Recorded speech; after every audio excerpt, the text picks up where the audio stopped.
নমস্কার, কণিকা রেসিপিতে সবাইকে স্বাগত। আবার আমি চলে এসেছি একটা নতুন রেসিপি নিয়ে। আজকে আমি আপনাদের সঙ্গে শেয়ার করব ভাপা সন্দেশ রেসিপি। এই রেসিপিটা আপনারা সহজেই বাড়িতে বানিয়ে নিতে পারবেন আর খেতে হবে খুবই টেস্টি। আর আমার এই ভিডিওটা প্রথম থেকে শেষ পর্যন্ত দেখার অনুরোধ রইল। তাহলে চলুন শুরু করা যাক আজকের রেসিপি। এখানে আমি একটা কড়া বসিয়ে দিয়েছি।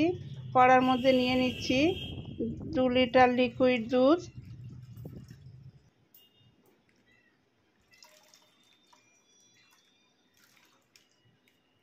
দুধটা আমি 1 মিনিট ভালো করে ফুটিয়ে নেব। ততক্ষণ দুধটা ফুটুক, আমি এখানে একটা বোলের মধ্যে নিয়ে নিলাম 1 চামচ ময়দা। ওর মধ্যে জল দিয়ে আমি ময়দাটা গুলে নিচ্ছি। একটু পাতলা করে গুলতে হবে।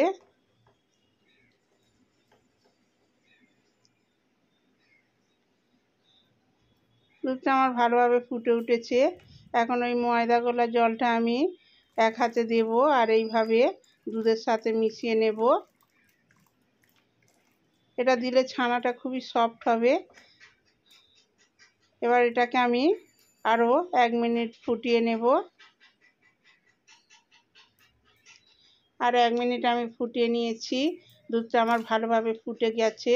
এখানে আমি 3 চামচ টক দই ভালো করে ফেটিয়ে নিয়েছি। আজকের আমি টক দই দিয়ে ছানাটা কাটাবো। আপনারা এখানে ভিনিগার কিংবা লেবুর রস দিয়েও কাটাতে পারেন। এবার এটাকে এইভাবে ধীরে ধীরে নাড়তে হবে। নাড়তে নাড়তে দেখবেন ছানাটা কেটে যাবে। দেখুন কতটা কেটে এসেছে। ছানাটা আমার সম্পূর্ণ কেটে গিয়েছে দেখুন। এবার এটাকে আমি একটা ছাঁকনির মধ্যে ঢেলে নেব।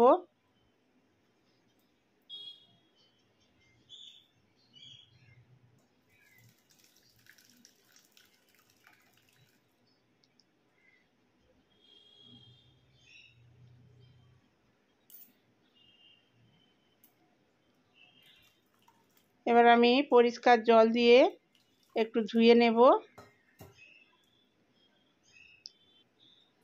এখন এটাকে আমি জল ঝরার জন্যে 1 ঘন্টা রেখে দেব। 1 ঘন্টা পরে আমি ফিরে আসছি।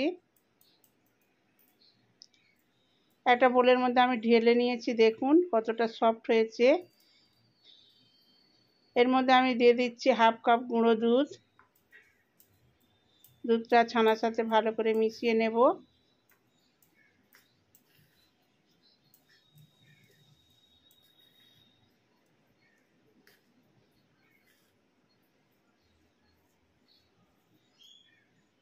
আর দিয়ে দেব 1/3 কাপ চিনি।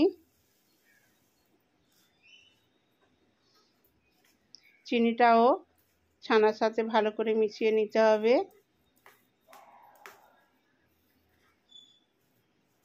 আপনারা একবার এইভাবে ছানার ভাপা সন্দেশটা বাড়িতে বানিয়ে দেখবেন। খেতে হবে একদম দোকানের মতো। আমি একটা মিক্সিং জার নিয়ে নিয়েছি। জারের মধ্যে আমি ওটা দিয়ে দিচ্ছি। দিয়ে এটাকে আমি পেস্ট বানিয়ে নেব। দেখুন পেস্ট বানিয়ে নিয়েছি, এই রকম হবে। এর মধ্যে আমি কোনো লিকুইড দুধ বা জল ব্যবহার করিনি। একটা কেক টিন নিয়ে নিয়েছি। কেক টিনের মধ্যে আমি একটু ঘি ব্রাশ করে দিয়ে দিচ্ছি। ওর মধ্যে দিয়ে দিলাম একটা পেপারের উপরে আমি একটু ঘি ব্রাশ করে দিয়ে দেব।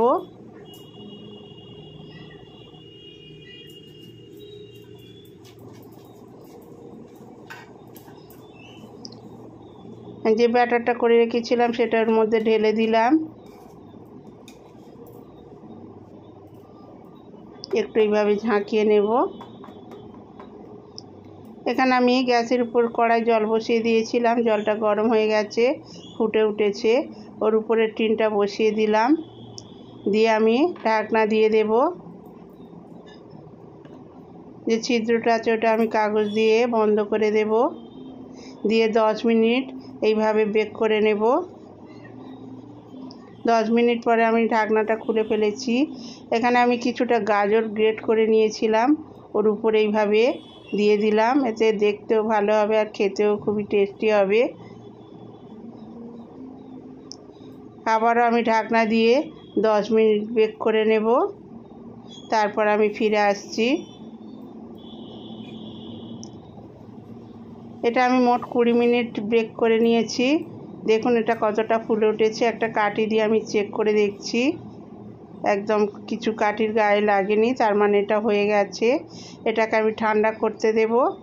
ঠান্ডা হয়ে গেলে আবার আমি ফিরে আসছি। এটা আমার ঠান্ডা হয়ে গেছে। একটা প্লেটের মধ্যে আমি ঢেলে নিচ্ছি।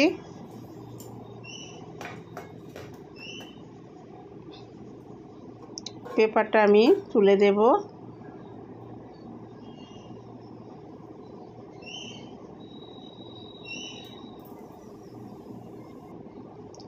এখন একটা ছুরি দিয়ে আমি এইভাবে পিস পিস করে কেটে নেব। আশা করি আমার রেসিপিটি আপনাদের ভালো লাগবে। ভালো লাগলে কমেন্টের মাধ্যমে জানাতে ভুলবেন না। একটা লাইক করবেন আর প্রচুর প্রচুর শেয়ার করবেন। আর যারা এখনও পর্যন্ত আমার চ্যানেলটি সাবস্ক্রাইব করেননি, প্লিজ চ্যানেলটিকে সাবস্ক্রাইব করে দেবেন। পাশে থাকা বেল আইকনটি প্রেস করে দেবেন। এখন এগুলোকে আমি একটা প্লেটের মধ্যে সাজিয়ে নিয়েছি। দেখুন কত সুন্দর লাগছে। একটা ভেঙে দেখাবো কেমন হয়েছে। দেখুন, আমি আমার ভিডিওটা আজকের মতো এই পর্যন্ত শেষ করছি। আগামী পর্বে আবার একটা নতুন ভিডিও নিয়ে চলে আসবো। ততক্ষণে আপনারা সবাই ভালো থাকবেন, সুস্থ থাকবেন।